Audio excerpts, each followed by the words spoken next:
Australia's wild horses.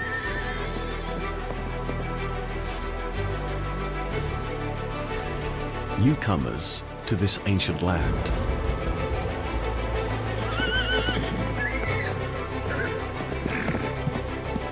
Facing formidable predators.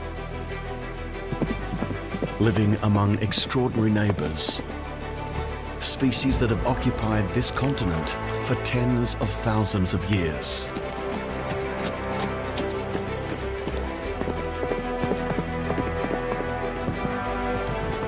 Abandoned by those who first brought them here,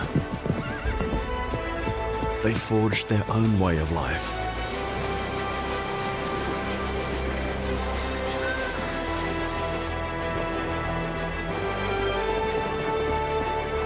Over hundreds of years, they bred into a hardy stock, able to survive in the driest deserts and withstand the fiercest alpine winters. Theirs is a remarkable story of survival against the odds and against the elements.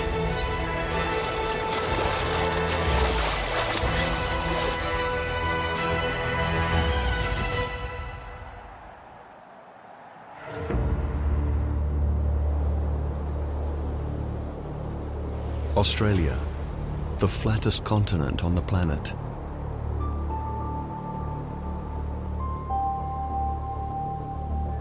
Yet from its eroded surface rise the Australian Alps.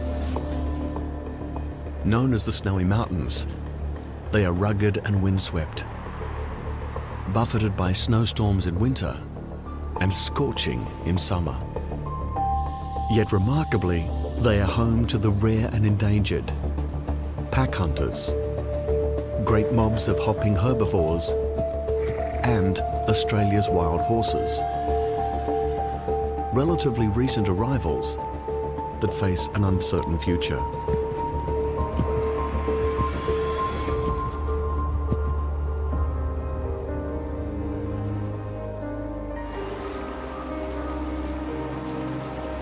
It's early spring in the Alps. The last of the winter snows are melting.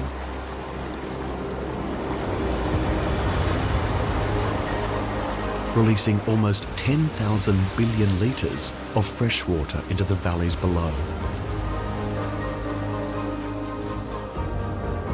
The Alps National Park covers 6,900 square kilometres. Yet it is only 1% of the entire continent.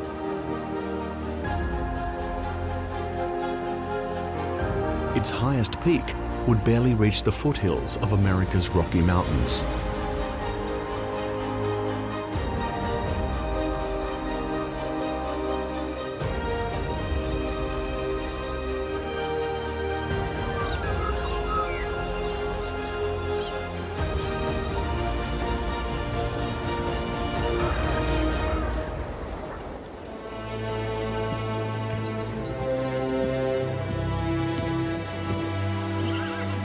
This 15-strong Snowy Plains band is led by the dominant stallion.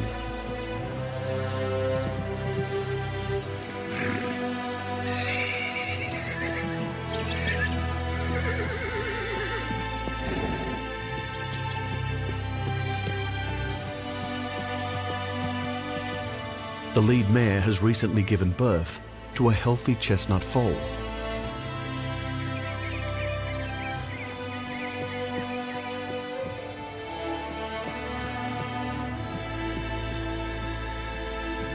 She's an experienced mother, and hers was the first foal of the season.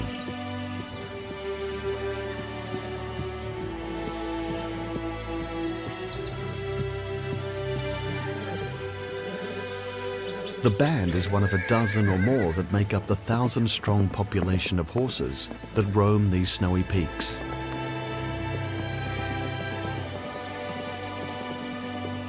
Released from nearby farms and allowed to run wild, they now live a knife-edge existence.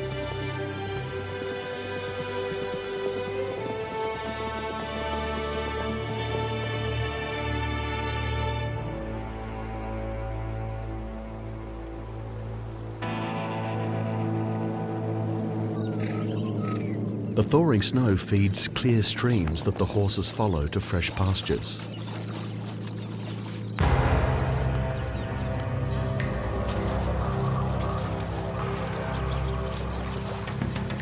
Which are also hunting grounds for venomous red-bellied blacksnakes. In spring, males travel widely in search of a mate.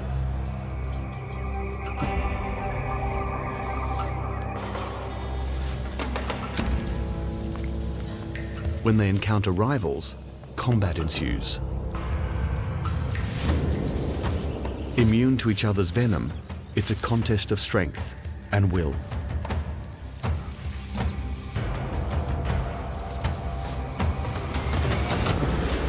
The loser abandons prime waterside territory and its resident females.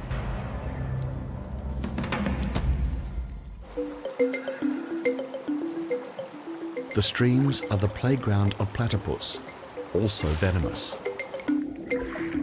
Perhaps the most bizarre of Australia's unique animals. It's a mammal that lays eggs, fights using its venomous spur, and hunts blind. Its sensitive fleshy bill detects minute electrical currents in the muscles of crustaceans hatching from creek beds.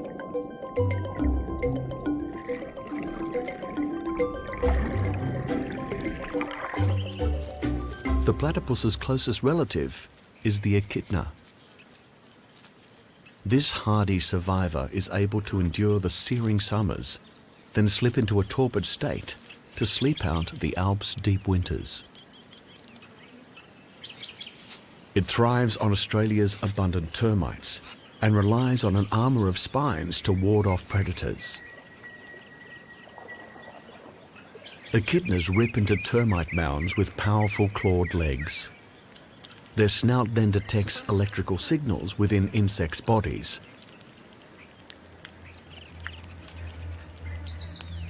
And a long, sticky tongue does the rest.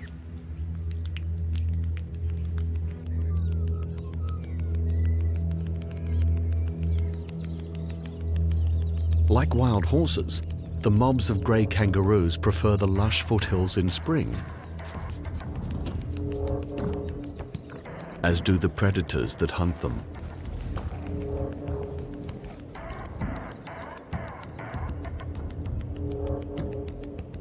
Rising above it all, Australia's largest eagle, the wedge-tailed, glides on thermals and surveys the mountains with its razor-sharp vision for quarry, dead or alive.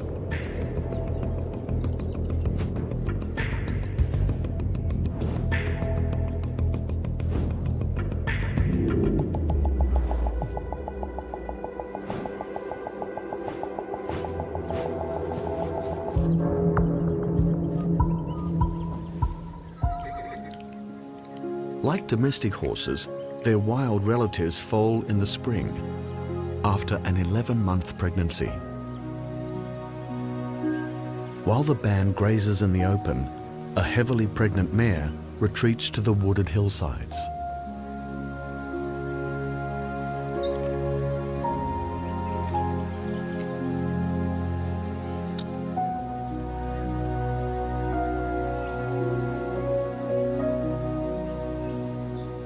Her waters break. Hungry dingo pack. They prefer to hunt the grey kangaroos.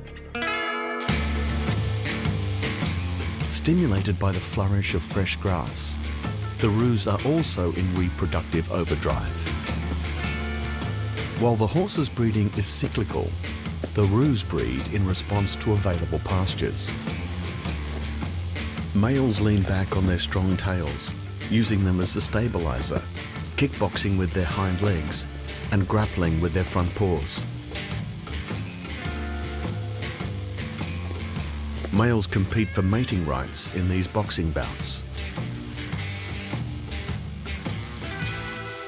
Most fights are between equally sized males, honing their technique for future, more serious bouts, challenging the alpha male for the top position. Kangaroos are marsupials. They give birth to a pea-sized joey, which crawls up into the pouch where the remainder of its development takes place. When grass is plentiful and nutritious, kangaroos can put their breeding into overdrive. Very quickly, they can have a newborn attached to one teat, consuming a fat-rich milk, a young at foot suckling its own low-fat formula from the other nipple, and a newly conceived embryo waiting for space in the pouch to become available. They never stray far from the pouch, with dingoes stalking the hills.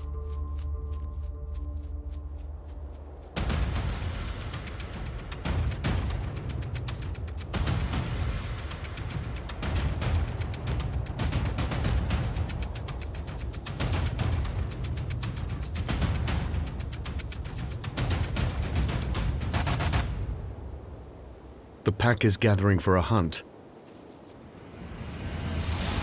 and the roos are in their sights.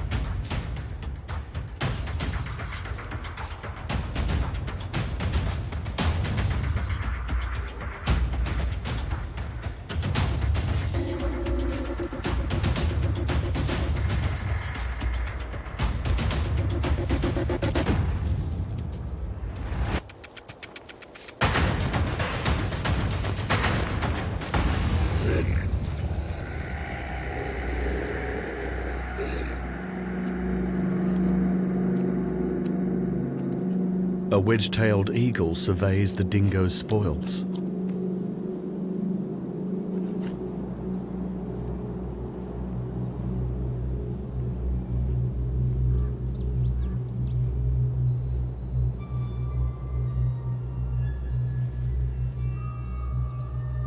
Although they're full, the pack is in no mood to share its meal with this winged hunter.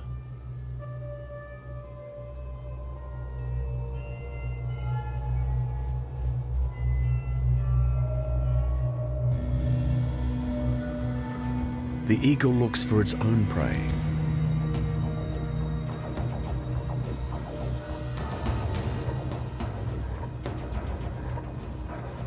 While it would struggle to take down an adult kangaroo, the eagle routinely targets joeys.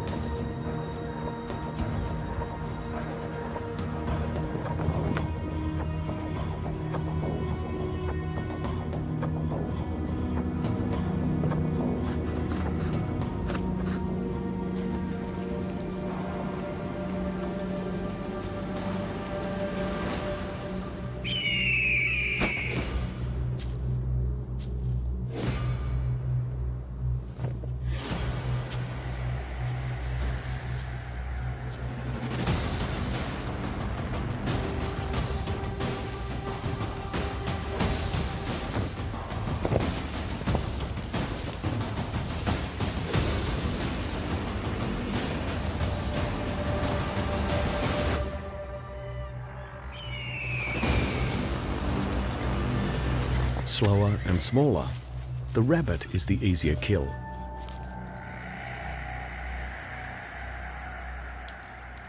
Like horses, rabbits are relatively recent arrivals to Australia.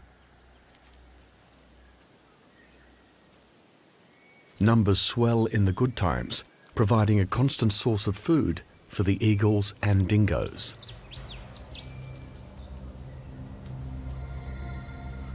With easy prey around, foals are not on any predator's menu.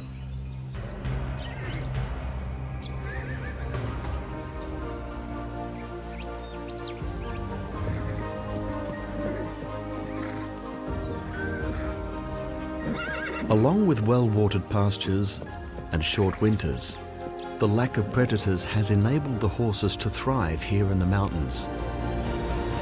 These wild horses are fast, highly mobile, and built to navigate the rugged slopes of the Alps. They descend from sturdy farm horses.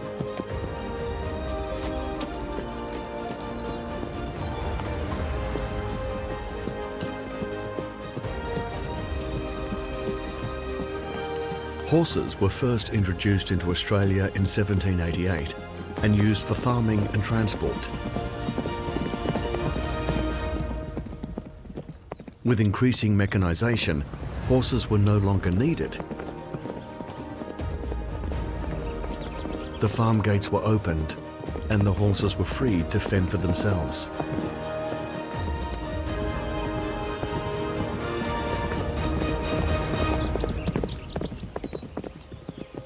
The weaker animals were weeded out by natural selection, and the hardier individuals bred the resilient horses that roam the mountains today.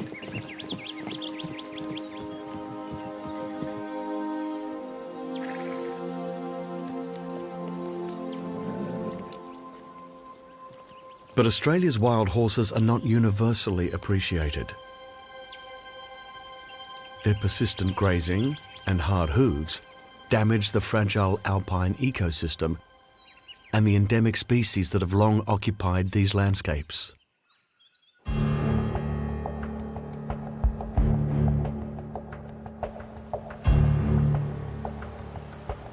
These alpine meadows evolved without ever having been trod upon by heavy, hard-hooved mammals.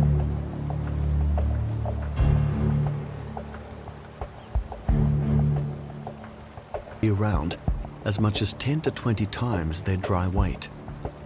And within these islands of moisture, one of the world's rarest amphibians clings to its existence. Less than 3 centimetres long, the corroboree frogs are only found above the tree line in the Alps.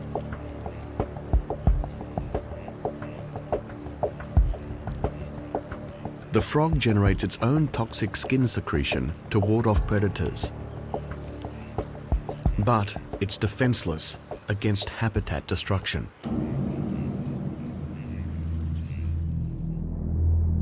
At night, another rare alpine creature at risk from the horse's hooves emerges. In spring, the mountain pygmy possum gorges on seeds and berries. But for the coldest 6 months of the year, it hibernates, the only marsupial to truly do so. Should the blanket of snow that insulates the warm air beneath be penetrated by hooves, the delicate possum is unable to survive the cold.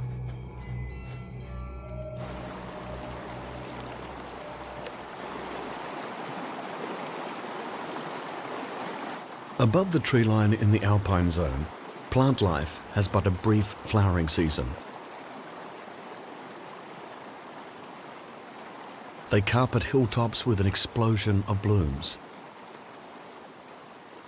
With only 4 months of suitable warmth a year, the flourish is fleeting.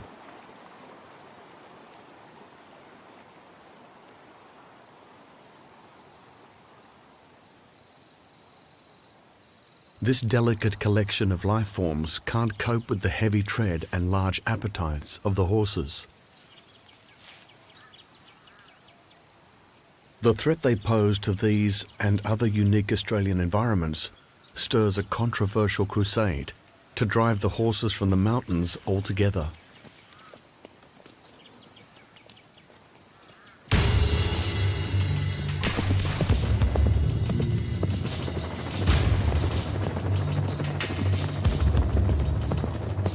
In such inaccessible terrain, the most effective way to control wild horse numbers is from the air.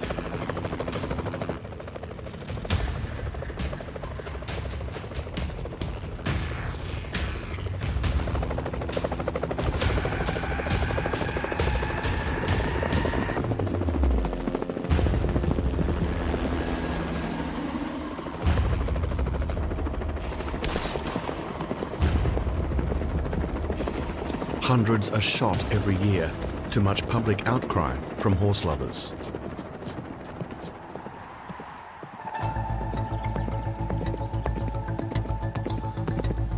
These wild horses, known locally as brumbies, don't just roam the landscapes of Australia.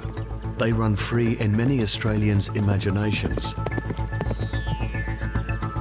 Their lives romanticised by writers and poets.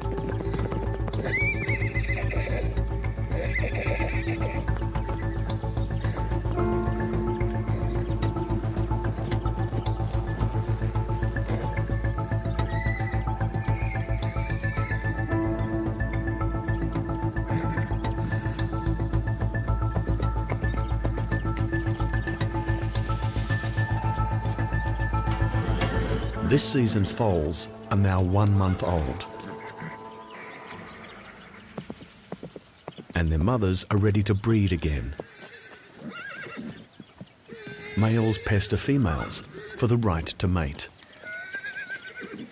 The lead stallion has been all the mare's preferred partner for 4 years. But his reign is constantly being tested by subordinate males. Deposed stallions and young colts form bachelor bands, like this one, lingering close to the breeding herd.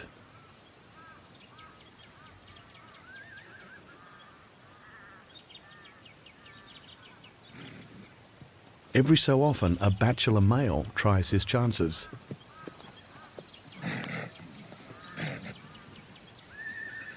The lead stallion drives them off when he can. But they are many, and the mares are interested. This aspiring young Casanova takes advantage of the dominant male's attention being elsewhere.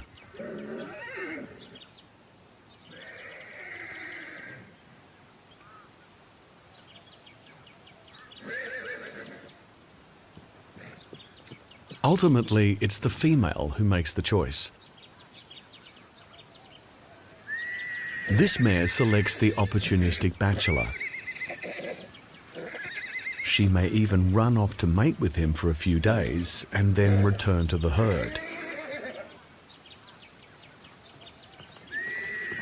The dominant mare's foal is the progeny of one of those matings. In this way, the females control the genetic diversity in their bands and reduce the risk of inbreeding.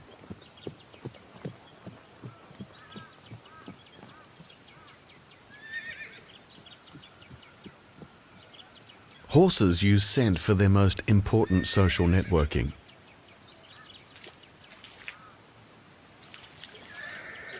The smell of the female's urine reveals her reproductive readiness and status. The dung and urine of the males communicates dominance and marks out the home range.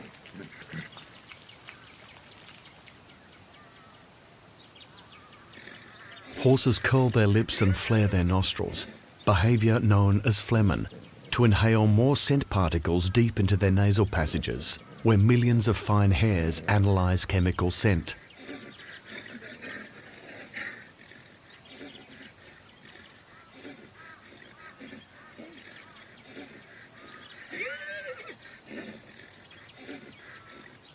In a vast wooded environment where the band's paths rarely cross, the scent of dung and urine reveals details of social status, gender, readiness to mate, and even establishes the individual's identity.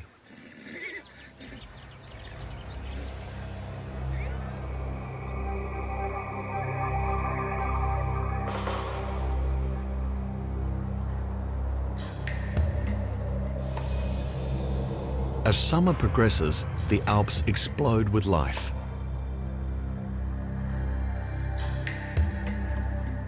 Some 2,000 million bogong moths stream into the highlands, escaping the fierce summer heat of the plains to seek refuge in the cool crevices of the granite boulders.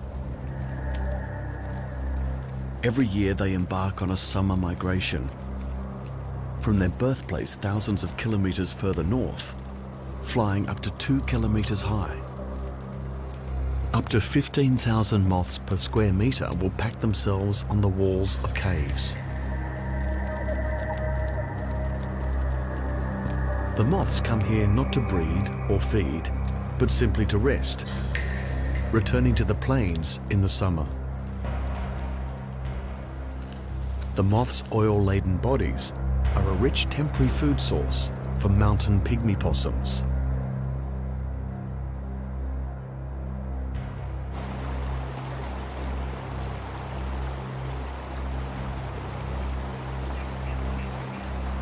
With water and grass plentiful, the horses range far and wide across the mountains.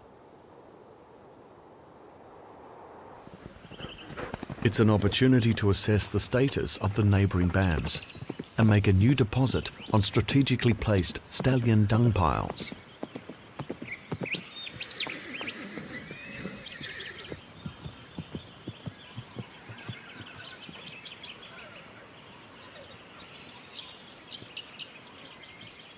These pungent signposts are placed in the open for passers-by to interpret.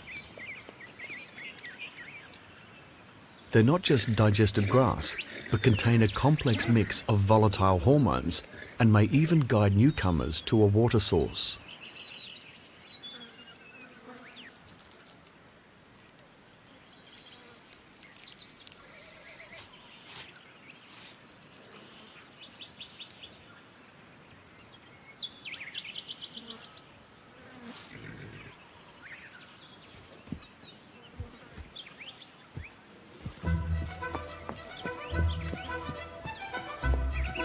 Curious, the dominant mare's foal stops to investigate. A distraction that sees him momentarily separated from the herd and his mother.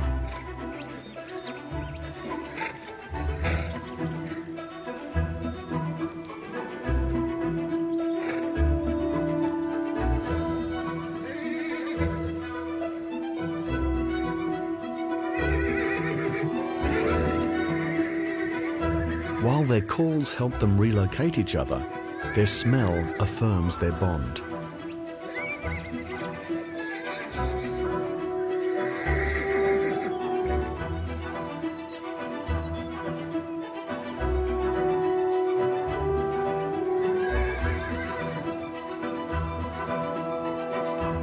In travelling these great distances, they create compacted tracks on their regular routes.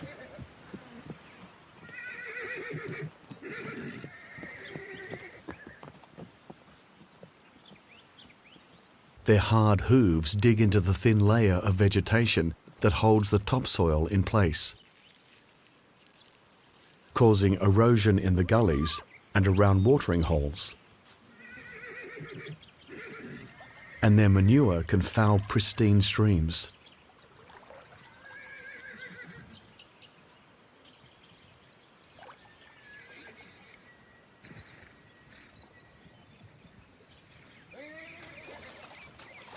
When summer temperatures soar, horses need to drink at least 30 litres a day, and lactating mares perhaps twice that much.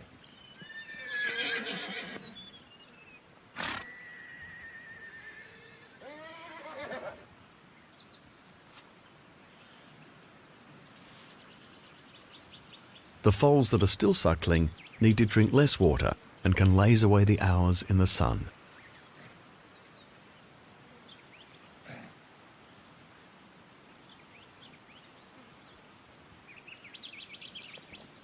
Locating reliable watering holes is critical. It's knowledge often held by the dominant mare.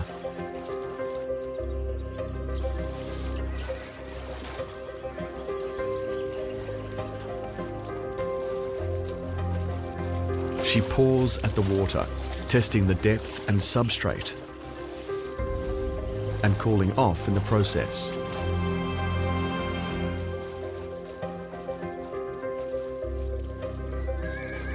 Pouring stirs up minerals from the stream bottom, mixing it with the water they drink, replacing vital trace elements missing from the alpine grasses.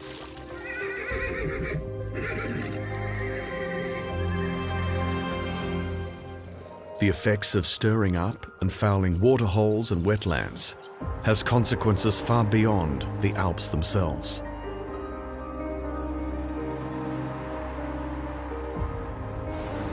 Not only does alpine vegetation hold and release water, it filters it and regulates a steady flow throughout the year.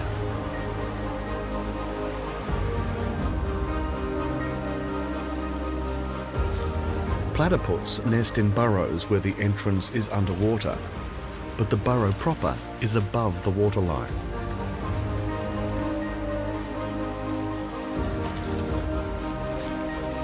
Floods can drown adults and their young, and the turbulence affects their food supply of small crustaceans.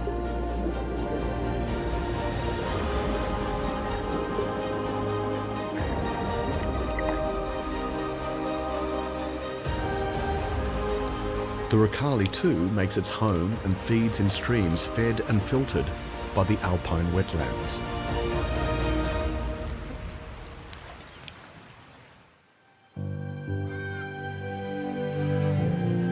Australia is the driest inhabited continent on Earth, which is why having a regular and reliable supply of quality water is essential for the survival of its inhabitants.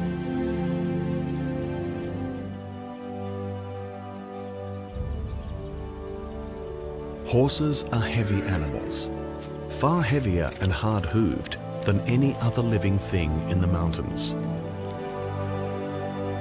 To protect waterways, grazing cattle were removed from the Alps in the 1950s.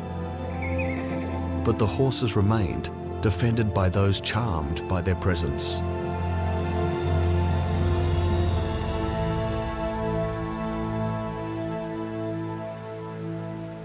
While the grey kangaroos nibble efficiently on the blades of alpine grass, horses rip up the grasses roots and all.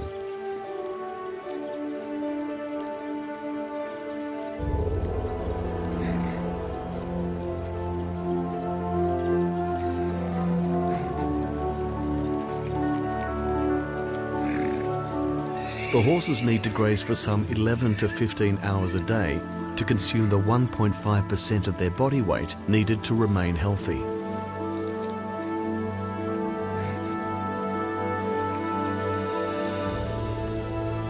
They're also highly selective, leaving unpalatable grass species and effectively changing the vegetation structure of the alpine meadows they graze.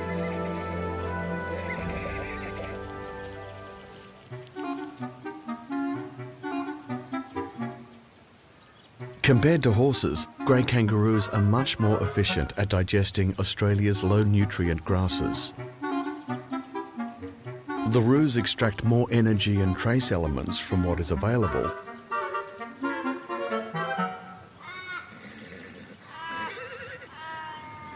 while the horses are in a constant search for rarer, high-nutrient fodder.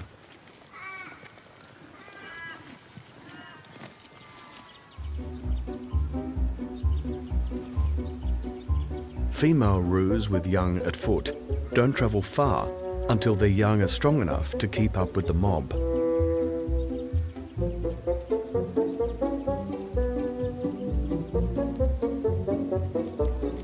Big male roos range further afield to find enough suitable pastures to sustain their larger body size.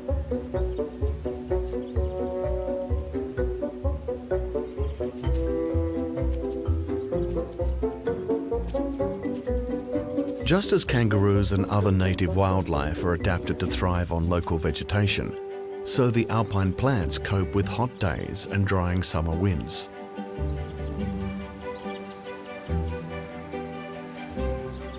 Leaves are often small, thick and leathery, or rolled. Hairs on the leaves minimise evaporation by restricting air circulation across the surface. But the greatest summer threat to the Australian bush and its inhabitants is fire.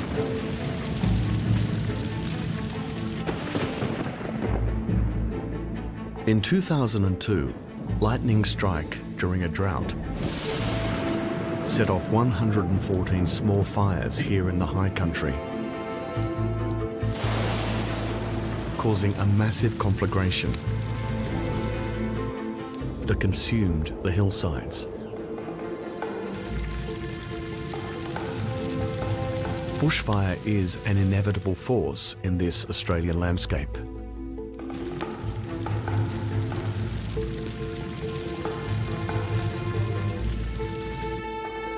The corroboree frogs in their moist enclaves are relatively safe, as are the pygmy possums above the tree line within their maze of granite boulders.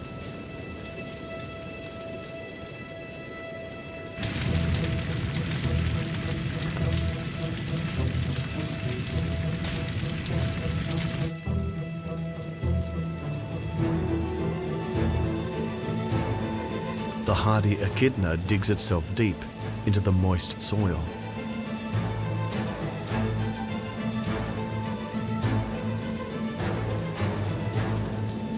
A wombat retreats to the cool of its deep burrow, where it's safe from the fire and the scorching heat.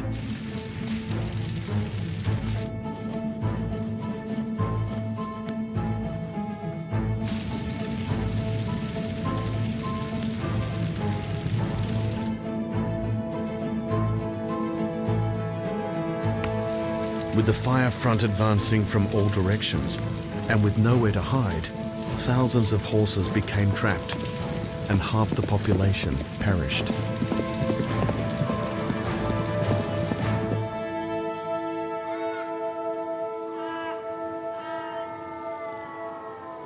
In the aftermath of summer fires, recovery is surprisingly swift.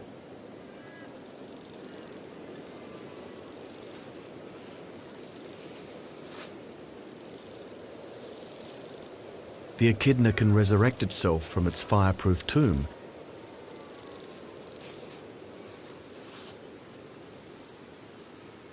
and get straight back to foraging for ants and termites that also survive underground. The wombat too can return to browsing, relying on subterranean roots until grass shoots appear. And just as the landscape recovers from the scorching, winter creeps in.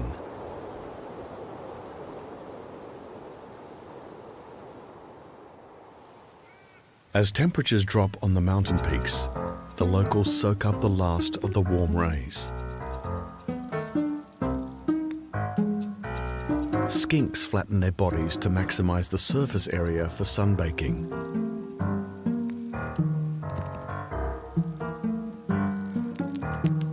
The red-bellied blacksnakes feast on what they can find around the streams. As the days shorten, they are most active in the mornings, shuttling between sunny and shady spots. They're able to move heat around different parts of their body as needed.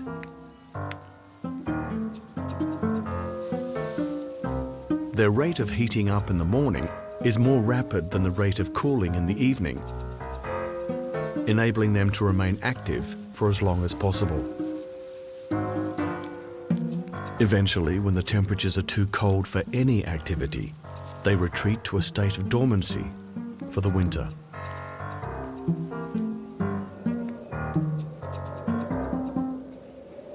By the time the first snowstorms arrive, all the snakes, corroboree frogs, and pygmy possums are dormant. Wombat and echidna can be seen out braving the elements. The horses are forced to endure even the most severe conditions in the open.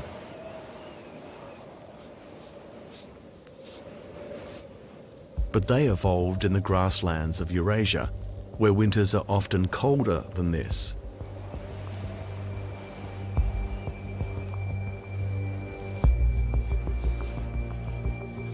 As the days shorten, their coats grow longer and thicker.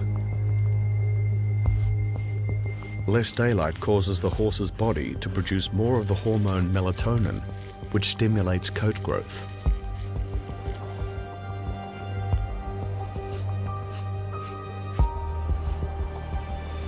The horses are well equipped to dig through the snow.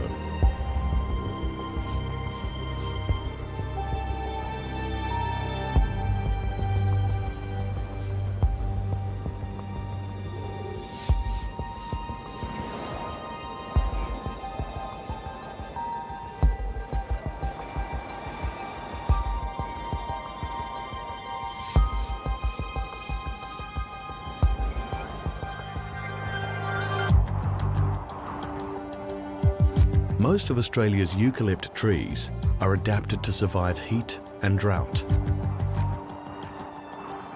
These hardy snow gums have flexible branches able to bend under the weight of the snow rather than snap. It's 5 degrees and reduce their optimum temperature for photosynthesis during the winter months. While the horses stay higher up the mountains for the start of winter, the kangaroos retreat to the valleys below, where grasses are still accessible.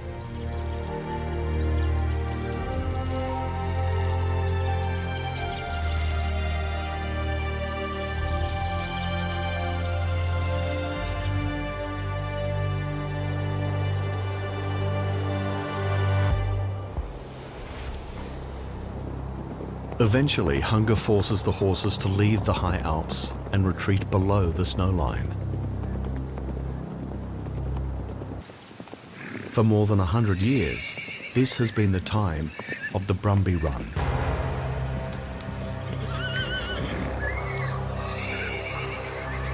Farmers and stockmen take to their steeds, head to the mountains, and round up wild horses.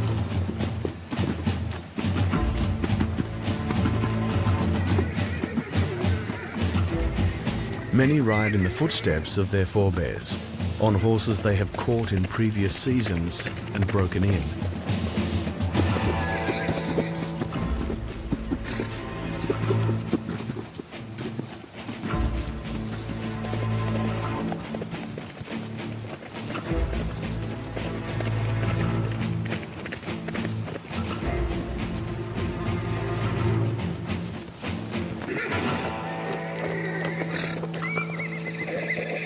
The sure-footedness of the horses and the horsemanship of the riders ensures access to even the steepest and most rugged slopes.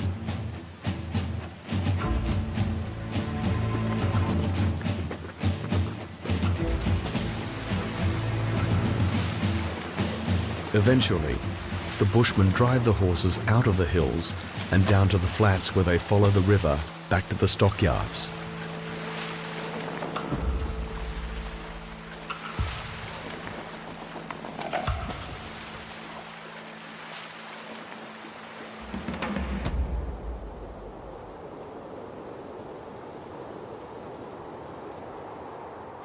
The vast majority of horses avoid the roundup, but local authorities committed to reducing the impact on the alpine environment also capture horses in winter.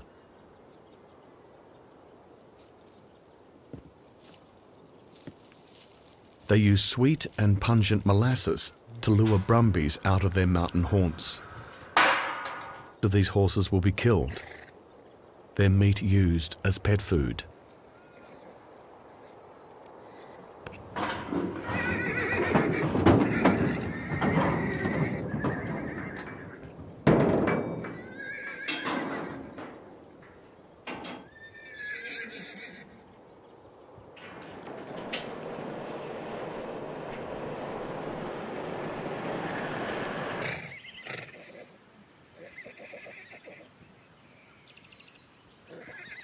The enthusiasts of the Brumby Run have other plans for the horses they've captured. The herd's lead stallion is among them. Along with some other members of the herd, he has been brought to a local farm under the care of an experienced horsebreaker.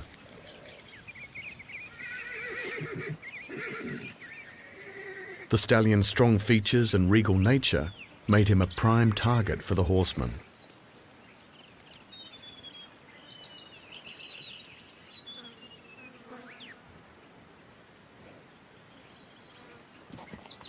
Horse and human take time to get to know each other.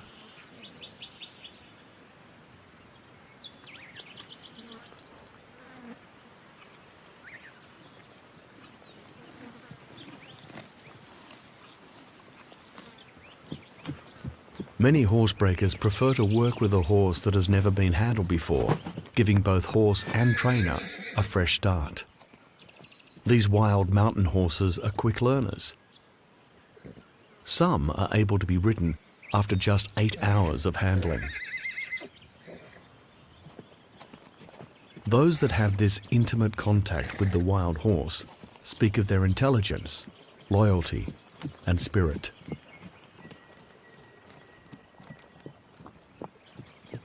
Some will be sold as riding school or pony club horses.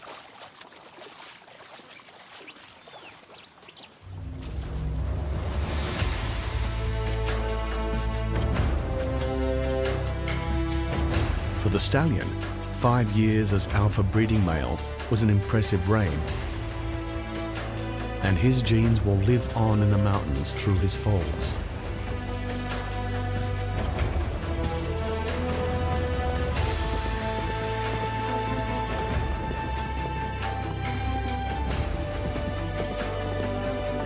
Spring returns to the Alps.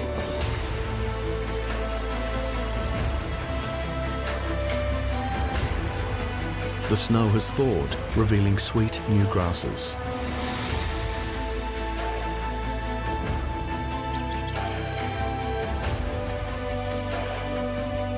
The kangaroos and the horses return to the hillsides and their favourite pastures.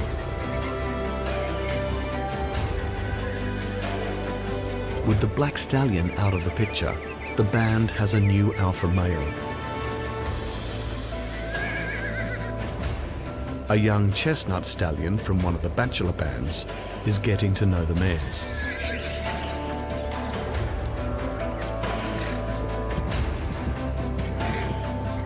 The lead mare succumbs to his charms, but she is carrying the captured stallion's foal. So for this season, he is gone, but will not be forgotten. Every year, the regal wild horses that roam this fragile environment spark controversy and passionate debate. The horses here face an uncertain future, but they have made an